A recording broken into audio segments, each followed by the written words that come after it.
Sejam bem-vindos, todas e todas, a essa segunda de 6 videoaulas do projeto de ensino suplementar Educação, Política e Práticas Pedagógicas em Tempos de Distanciamento Físico.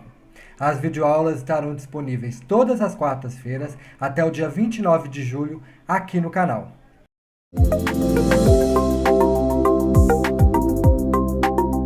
E o tema da conversa de hoje é o Estado Avaliador.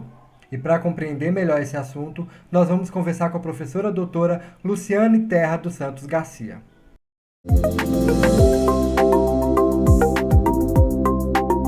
Nós gostaríamos de saber da professora Luciane o que quer dizer avaliação. A avaliação, ela faz parte das nossas vidas. Ela pode ser realizada tanto de uma forma incidental no nosso cotidiano, quanto de forma sistemática. Consideramos a avaliação como uma atribuição de juízos de valor que realizamos acerca de determinado sujeito, acerca de determinado objeto. Então, na educação, cada vez mais, a avaliação ela vem assumindo importância maior, de forma que Dias Sobrinho, ele nos mostra que a avaliação ela tem se constituído em um importante campo de estudos, considerando os efeitos que ela vem produzindo, não só no âmbito educacional, como também fora desse âmbito. Em qual contexto que a avaliação passa a fazer parte dessas políticas públicas educacionais, professora? O fato é que desde a metade do século passado, a avaliação ela vem assumindo uma complexidade cada vez maior, de forma que ela não se restringe somente à aprendizagem, mas ela passa a ser implementada nos sistemas de ensino, nas instituições de ensino, nas políticas públicas e com diferentes finalidades, quer seja para obter informações, para realizar juízo de valor sobre uma determinada questão, assim como para subsidiar decisões pedagógicas e administrativas. Como é que a avaliação entra na agenda das políticas públicas em educação? No contexto da mundialização do capital, de reformas neoliberais do Estado, cada vez mais nós temos nos deparado com sistemas de avaliação da aprendizagem estudantil, e isso não só internacionais, como o caso do PISA, Programa Internacional de Avaliação dos Estudantes, que tem sido promovido pela Organização para a Cooperação e Desenvolvimento Econômico, OCDE, como também em nosso país nós temos vários sistemas de avaliação da educação básica, para citar alguns, o SAEB, o Enem, a Prova Brasil. Então, o que leva a que nós tenhamos, nesse momento, a difusão desses sistemas de avaliação? Então, na concepção de Roger Dale, nós estamos orientados por uma agenda globalmente estruturada para a educação, que tem sido divulgada pela ação de organismos transnacionais, como o Banco Mundial, a Unesco, a própria OCDE. Então, de acordo com Dale, essa agenda globalmente estruturada, ela leva a que haja um determinado padrão de recomendações que esses organismos têm feito e tem sido difundido de forma diferente, de acordo com as particularidades de cada país, para subsidiar as decisões político-pedagógicas e administrativas com relação à própria educação. O que Dale nos mostra? Que essa agenda globalmente estruturada para a educação, ela traz um conjunto de preceitos, entre os quais testes estandardizados para aferir os resultados dos processos educacionais, com foco na língua portuguesa, ou melhor, na língua materna e na matemática, padrões minimalistas de qualidade educacional, uma vez que se busca reduzir investimentos na área e nas áreas sociais, particularmente na educação, modelos de gestão empresarial sendo adotada para a gestão educacional, além de políticas de accountability, que vai estar alinhando avaliações de desempenho com a responsabilização docente e institucional. Na última aula, nós conversamos sobre a importância da política. E agora nós gostaríamos de saber como que a avaliação ela interfere nessas políticas em educação. Qual é a matriz ideológica que tem orientado essas políticas que têm educação como foco? Então, essa agenda, ela tem assumido uma perspectiva global impulsionada por uma coalizão de forças de direita que tem assumido a dianteira de diversos países e estão influenciando não só as reformas estatais, mas particularmente as reformas educacionais. Dentre essa coalizão de forças de direita, podemos destacar os neoliberais, que estão aí defendendo essa ideologia de defesa do Estado mínimo, da liberdade para o mercado e além do individualismo exacerbado.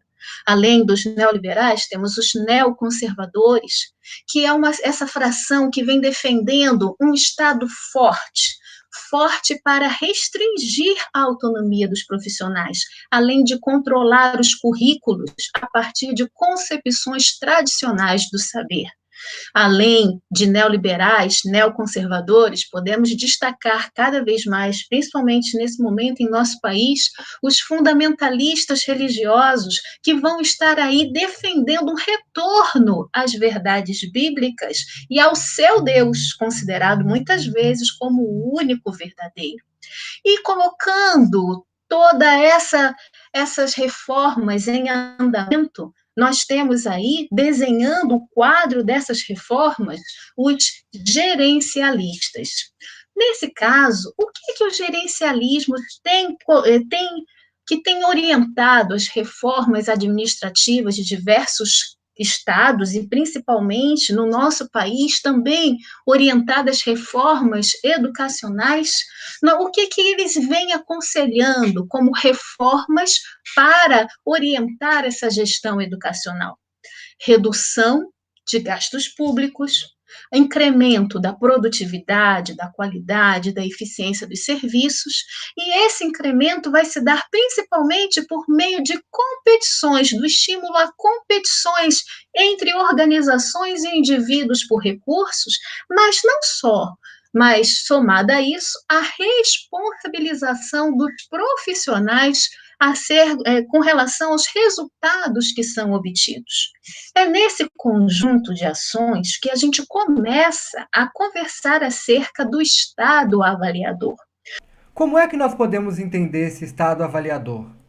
Então, essa expressão, estado avaliador, ela foi cunhada por Guinive, e ele, quando ele estava justamente analisando as políticas de educação superior, ele observa que essas políticas, elas passam a obedecer um processo de regulação híbrida, porque ao mesmo tempo em que se busca desregularizar, a trazer uma certa autonomia institucional, essa autonomia, essa desregulamentação passa a ser também, em determinados pontos, a ser compartilhada com processos incisivos de regulação e de intervenção intensa.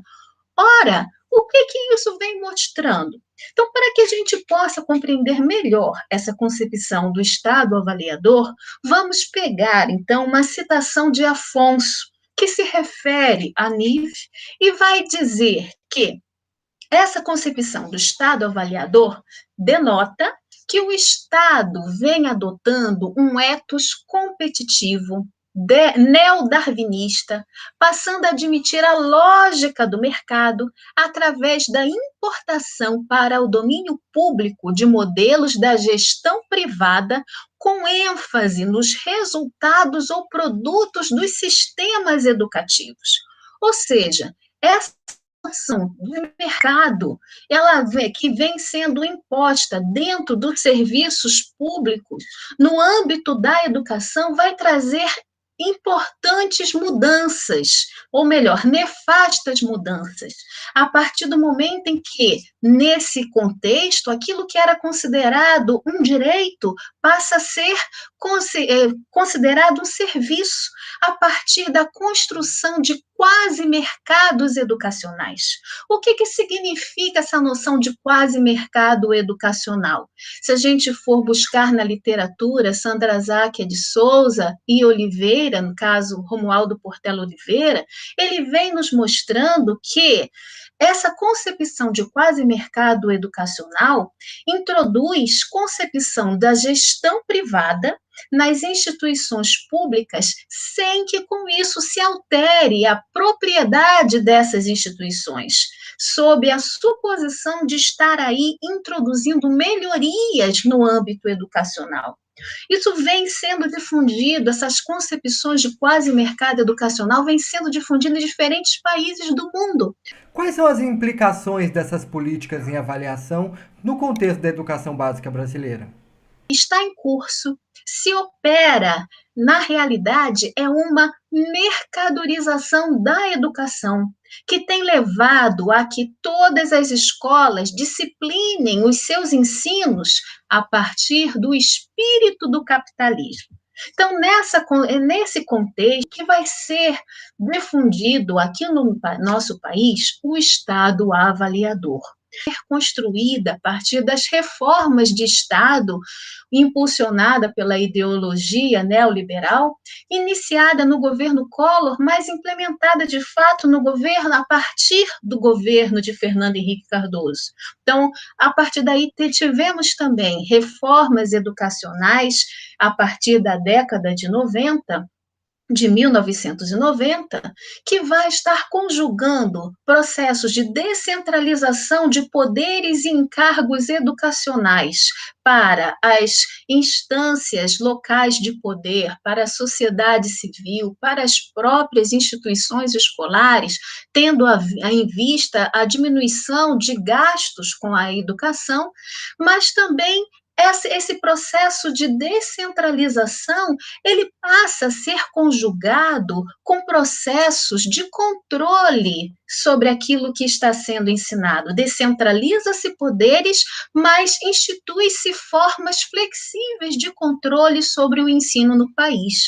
E isso vai ser construído tanto a partir da definição de parâmetros curriculares nacionais, que eram considerados referenciais, mas agora principalmente a partir da Base Nacional Comum Curricular, que se torna obrigatória para todas as escolas do país. Então, dessa forma, flexibiliza-se o controle na medida em que se define o que deve ser ensinado e se controla por meio de avaliações externas se os sujeitos escolares estão implementando as mudanças necessárias ou consideradas necessárias por aqueles que conduzem as reformas. Gostaríamos de saber agora como é que se deram os processos de implementação dessas avaliações nas políticas educativas brasileiras. O fato é que desde a década de 1960 tem se ampliado a aplicação de testes no Brasil. Mas foi somente com o SAEB, a instituição do SAEB, em 1990, que nós vamos ter aquilo que Alicia Bonamino e Sandra Záquia de Souza vai denominar como a primeira geração de avaliação educacional no nosso país. Trazendo aí o foco, como coloca a agenda globalmente estruturada para a educação em língua portuguesa e matemática, aferindo os ciclos finais do ensino fundamental e do ensino médio. Então, nós vamos ter aí avaliações da quarta e oitava séries, ou sexto e nono ano de escolaridade do ensino fundamental, e terceira série, o terceiro ano do ensino médio.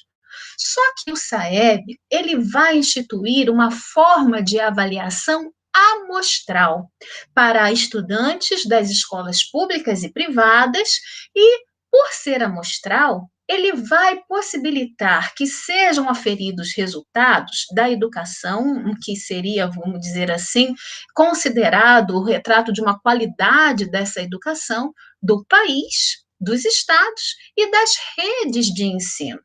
Então, essa primeira geração, ela vai ser finalizada, iniciando então a segunda geração de avaliação educacional no país, no nosso Brasil, com a instituição da Prova Brasil, a partir do momento em que o SAEB se divide em dois: o ANEB, a Avaliação Nacional da Educação Básica, que mantém o formato do SAEB, e foi criada a Prova Brasil, a Avaliação Nacional do Rendimento Escolar, que foi criada em 2005 e esteve vigente até o ano passado.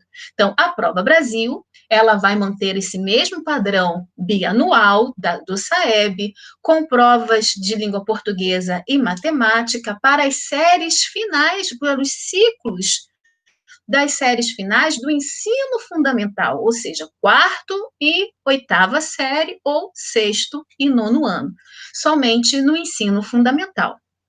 A diferença é que a Prova Brasil, ela é quase censitária, ou seja, ela avaliava as séries finais da quarta e oitava série de escolas que tinham turmas com mais de 20 alunos matriculados, então, de escolas públicas. E, por isso, ela vai possibilitar que seja dado, no caso, possibilitar ali um retrato da educação mais próximo à realidade de todos nós, à medida em que ela vai nos prover dados, não só que o SAEB possibilitava do país, do estado e da rede escolar, a Prova Brasil possibilita dados também dos municípios e das próprias escolas. E com isso, ela possibilita uma maior pressão da sociedade sobre as escolas na cobrança de melhores resultados educacionais.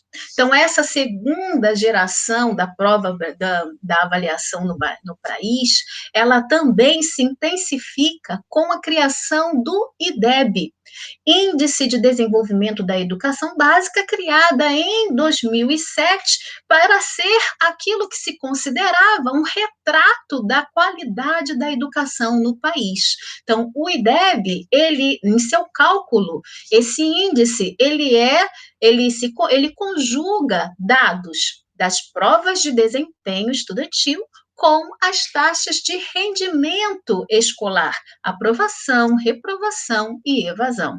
Então, a partir desses dados, se traça metas e se divulga os resultados, mostrando se essas escolas, essas instituições estão ou não evoluindo em função das metas definidas, mas isso sem atrelar prêmios ou sanções às escolas que alcançam ou não esses resultados.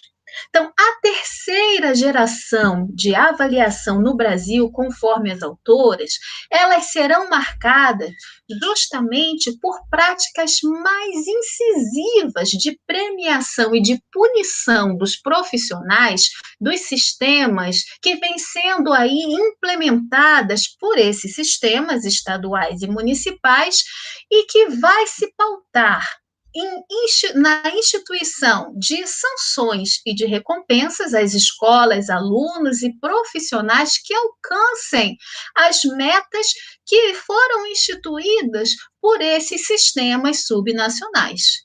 Isso possibilita uma responsabilização explícita desses profissionais a partir do momento em que se define normas e metas que vão estar influenciando enormemente a prática desses profissionais e os currículos escolares.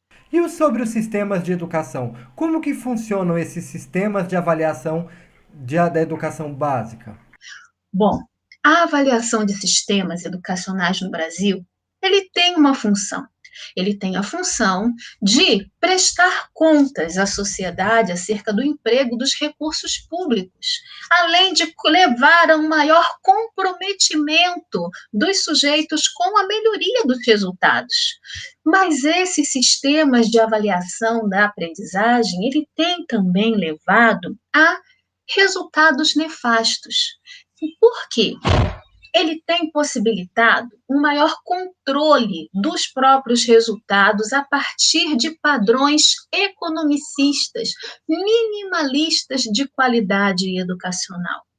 A partir desses padrões, currículos e a avaliação nacional, elas são instituídas sem considerar os processos de ensino-aprendizagem em si, como em que condições eles estão sendo ofertados.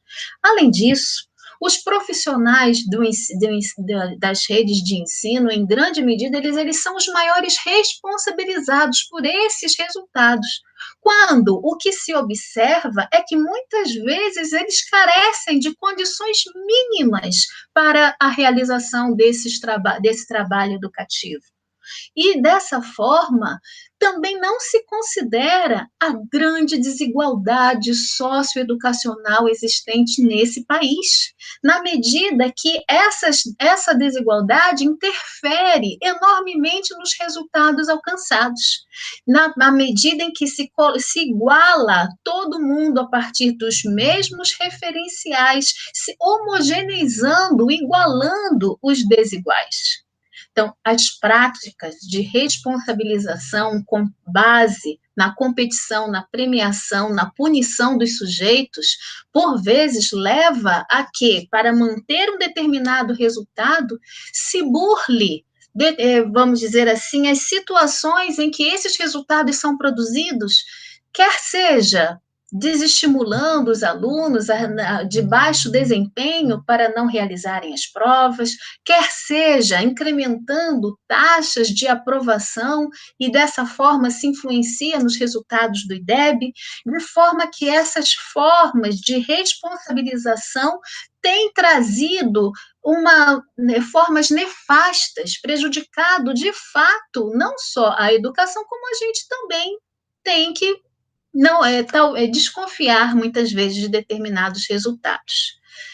Conforme Freitas, Luiz Carlos de Freitas, nos mostra, alcançar metas não implica necessariamente em maior e melhor aprendizagem.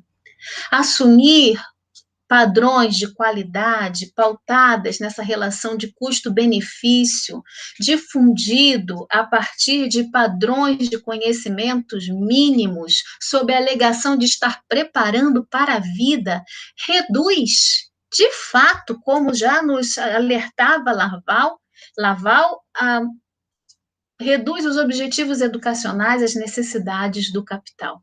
Reedita velhas desigualdades educacionais de escolas para ricos e para pobres, tão conhecida em nosso país.